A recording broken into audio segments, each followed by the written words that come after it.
Cuando se nos habla de la antigua China, lo primero que nos viene a la mente son los viajes de Marco Polo y todos los viajes que este veneciano realizó por aquellas lejanas tierras. Se dice incluso que si el espagueti es un plato hoy en día típico de Italia, fue porque Marco Polo lo trajo desde China. El detalle de las narraciones de Marco Polo es que son tan fantasiosas que a veces no sabemos dónde termina la realidad y dónde comienza la ficción.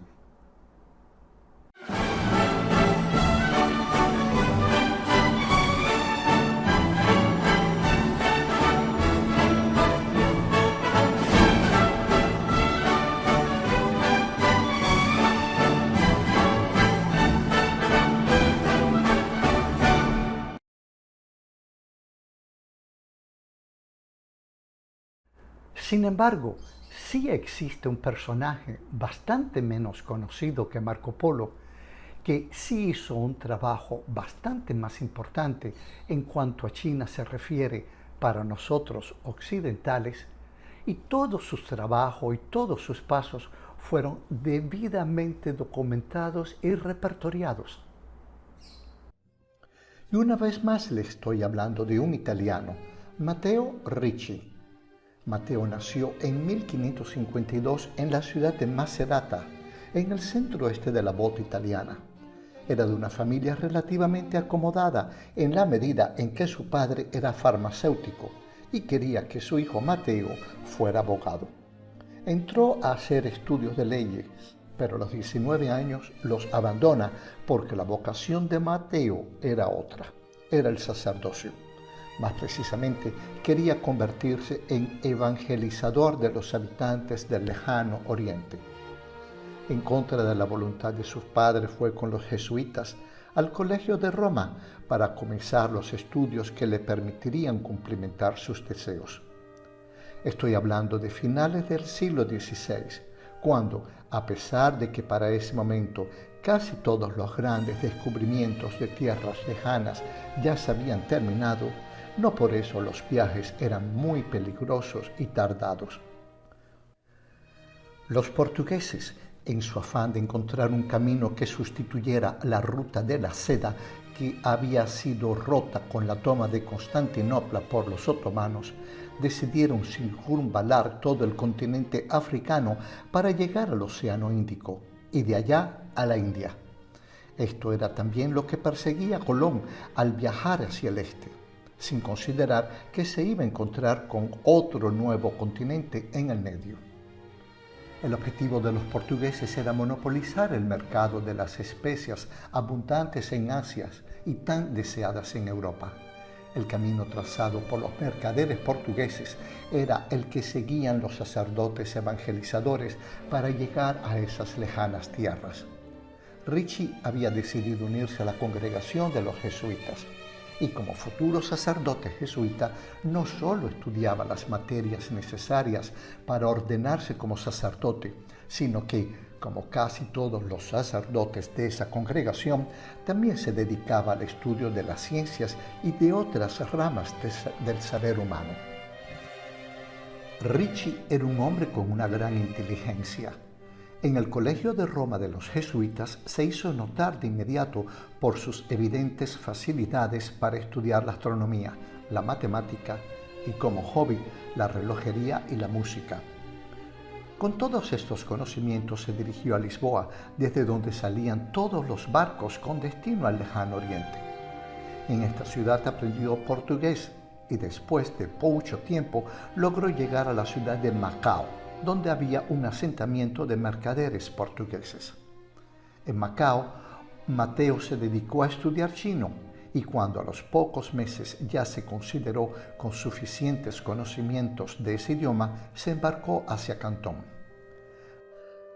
La intención de Ricci era, por medio de la inculturación, poder llegar hasta las más altas esferas del Imperio del Medio, que era como se llamaban los chinos en esta época, y una vez evangelizados el emperador y todos sus allegados, evangelizar con más facilidad al pueblo. Pero, ¿qué cosa es la inculturación? Pues sencillamente el proceso de integración de una cultura en otra. Sincretismo también podríamos decir. Entendió Ricci que no podía llegar imponiendo la nueva fe en China por la fuerza. Consideró que era a través de su amplio conocimiento y adaptación a la cultura de ese país que podía ser más fácil su tarea. Se vestía como un monje budista y gracias a los muy avanzados conocimientos que para esa época tenía Ricci de astronomía, a todos impresionó, en particular con un mapa mundi en el que se presentaban todos los continentes, incluso la recientemente descubierta América. Los chinos, a pesar de tener una cultura muy avanzada y refinada, tenían grandes lagunas en los conocimientos geográficos. En particular, consideraban que su país era el centro del mundo, que el mundo era una cosa mucho más pequeña y que lo realmente grande era su país. Creían que el mundo era plano y cuadrado, y cuando vieron en un mapa del mundo lo pequeño que era su país respecto al resto del planeta, quedaron absolutamente sorprendidos. Esto le abrió mucho camino a Ricci en su afán de llegar hasta el propio emperador. Otra cosa que impresionó extraordinariamente a los chinos fueron los relojes que él mismo fabricaba, relojes que incluso tenían sonidos de campana. En China, la norma en aquella época eran los relojes de sol. Por si fuera poco, los conocimientos de astronomía, hay que decir que nunca se pudo encontrar personalmente con el emperador, porque el ocultismo que había en aquella época dentro de la ciudad prohibida, donde vivía el emperador y su corte, impedía que el emperador se encontrara con extraños. Entre los méritos de Matteo Ricci está el de haber dado a conocer las realidades culturales y políticas de China en Europa, y lo mismo en sentido contrario. Era un gran admirador de la cultura china, incluso del confucianismo, por muy ferviente católico que fuera. Se dedicó a traducir los grandes clásicos occidentales al mandarín y también libros sobre el confucianismo y sobre chino al latín para su difusión en Europa. Como músico que era, transcribió música china a instrumentos occidentales y lo contrario. Tan impresionado estaba el emperador por los conocimientos del italiano que lo nombró director del Observatorio Imperial y tutor de su hijo preferido, llamado a ser el próximo emperador. Y hay que decir que la tarea de introducción de Matteo Ricci en Italia no estaba destinada a ser fácil. En primer lugar, reinaba la dinastía Ming, reconocida en la historia por ser particularmente poco amistosa con los extranjeros que venían a su país. Por otra parte, China y Japón estaban en guerra, y con mucha facilidad los chinos consideraban que cualquier extranjero que estuviera en su país forzosamente era un espía de Japón. El hecho de que Matteo se vistiera como un sacerdote chino le facilitaba su adaptación y aceptación, y cuando le preguntaron qué él hacía en China, pues decía que venía del lejano occidente, donde se hablaba de la grandeza del emperador de China, y que él, admirado, había venido a China para servirle al emperador y a Dios. Esta forma de actuar de Ricci evidentemente no fue muy bien vista ni comprendida por muchos de sus contemporáneos al adaptar las formas occidentales del cristianismo a la manera de ver de los chinos. Esta es una cosa más de la enculturación. Incluso hay representaciones de la Virgen vestida como una emperatriz china y con su pequeño hijo en brazos, también chinito. Hubo que esperar el pontificado de Pío XII para que se considerara como apropiada la forma en que Matteo Ricci había realizado su labor de evangelización.